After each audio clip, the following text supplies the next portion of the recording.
அனைவருக்கும் வணக்கம். நீங்கள் நம்ம சேனலுக்கு புதுசுன்னா பக்கத்தில் இருக்கிற பெல் பட்டன் அமைத்தி சப்ஸ்கிரைப் பண்ணிக்கோங்க. நாம் எவ்வளோ பெரிய கடத்தல்காரனாக இருந்தும் அந்த காத்து வாயனை ஒன்றும் பண்ண முடியலையே. தம்பி கூட்டாளியவே போலீஸில் பிடிச்சி கொடுத்தவனாச்சாவன். இப்போ என்னையும் பிடிக்க என்கிட்டயே சவால் வர்றான். டேய் காத்துவாயா, நான் யாருங்கிறத உனக்கு நிரூபிக்காமல் போக மாட்டேன்டா. அண்ணே வணக்கம். ஏனே அடிச்சிங்க? ஏண்டா கூட்டாளி, ஒன்றை அரெஸ்ட் பண்ண வச்சு என்ன அவமானப்படுத்தினா அந்த காத்து வாயனை எப்படி போட்டு தள்ளுறதுன்னு யோசிச்சுக்கிட்டு இருக்கேன். இந்த நேரத்தில் வந்து நீ வணக்கம் சொல்கிற இல்லை? சாரிண்ணே, நீங்கள் யோசிக்கிறது தெரியாமல் போயிடுச்சு. கொள்ளையடிச்சா அதில் பங்கு கேட்க தெரியுதுல்ல, அதே மாதிரி தான் நான் யோசித்தாலும் அதை தெரிஞ்சுக்கணும், புரியுதா? என்ன மண்டே ஆட்டுற? வாயை திறந்து பேசு. சரிண்ணே.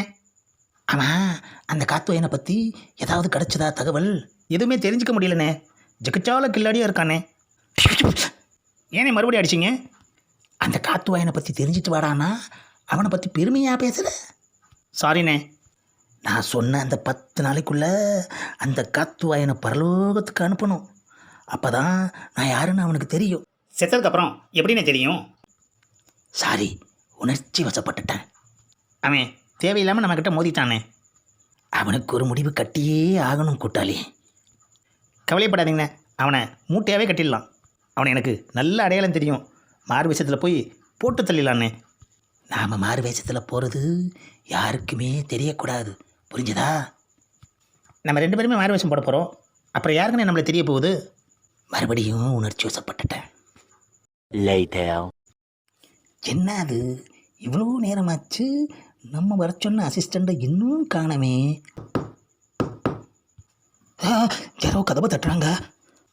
ஏன் டார்லிங் இப்படி பயந்து சாவறீங்க? இது பயம் இல்லை டார்லிங், அப்படியே கொஞ்சம் தடுமாறிட்டேன், அவ்வளோதான். சரி நானே போய் யாருன்னு பார்க்குறேன். ஏதாச்சும் ஆபத்துன்னா குரல் கொடு டார்லிங், ஓடி வந்துடுறேன்.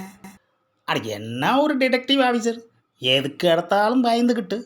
என்னது கதவு திறந்ததும் ஆம்பளை பொம்பளை 2 பேரும் நிற்கிறாங்க. அவன் யார்? நீங்கள்? உங்களுக்கு யார் வேணும்? டிடெக்டிவ் ஆஃபீஸர் தங்கக்கண்ணன் வேணும். அட அவரை உங்ககிட்ட கொடுத்துட்டு அப்புறம் நான் என்ன பண்ணுறது? நீங்கள் தப்பாக புரிஞ்சுக்கிட்டீங்க மேடம். நான் அவரை பார்த்துட்டு ரிட்டன் உங்ககிட்டவே கொடுத்துடுவேன். தம்பி நல்லா தான் பேசுது, உள்ள வாங்க. Good morning sir. என்னது இவனா? ஆஹா, சொல்லவே இல்லையேயா. இவன் ஏடா கூட பிடிச்சவனாச்சு. எங்கே போனாலும் நம்மளை விட மாட்டேங்கிறானே ஐயா. காலை சுற்றின பாம்பு மாதிரி நம்மக்கிட்டேயே வர்றானே. வரட்டும்.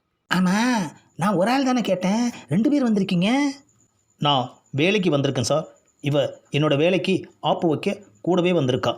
ஆஹா, புருஷனுக்கேத்த பொண்டாட்டி. என்ன அது ஆப்பா? ஆப்பு உங்களுக்கு இல்லை, எனக்கு தான். பயப்படாதீங்க. ஆஹா, வந்தவனே ஆரம்பிச்சிட்டானேயா. இங்கே பாருங்கள், இந்த மனுஷனை நீங்கள் வேலையில் சேர்த்துக்கக்கூடாது.